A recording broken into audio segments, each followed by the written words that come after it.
ನಿಂಬೆ ರಸ,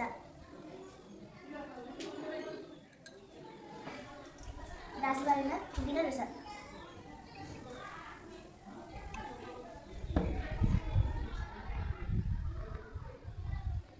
ಇದು ಕೆಂಪು ಬಣ್ಣ ಆಗಿದೆ.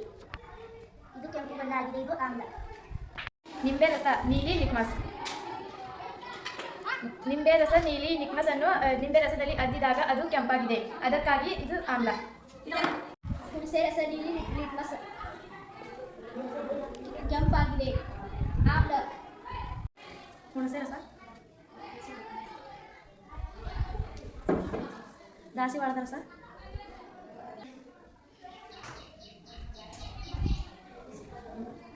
ಇದು ಕೆಂಪು ಬಣ್ಣ ಆಗಿದೆ, ಆದ್ದರಿಂದ ಇದು ಆಮ್ಲ. ಸಾಬೂನು ಗಾನ, ಇದು ಕೆಂಪು ಲಿಟ್ಮಸ್, ನೀಲಿವಾಗಿದೆ. ಇದು ಸಾಬೂನು ದ್ರಾವಣ, ಇದು ಪ್ರತ್ಯಾಮ್ಲ. ಸುಣ್ಣದ ತಿಳಿ ನೀರು, ದಾಸವಾಳ ಹೂವಿನ ರಸ,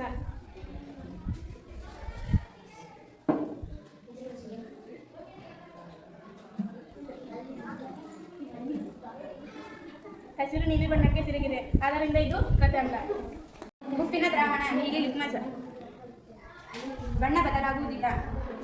ಕೆಂಪು ಲಿಟ್ಮಸ್, ಇದರ ಬಣ್ಣವು ಬದಲಾಗುವುದಿಲ್ಲ, ಆದ್ದರಿಂದ ಉಪ್ಪಿನ ದ್ರಾವಣ ತಟಸ್ಥ.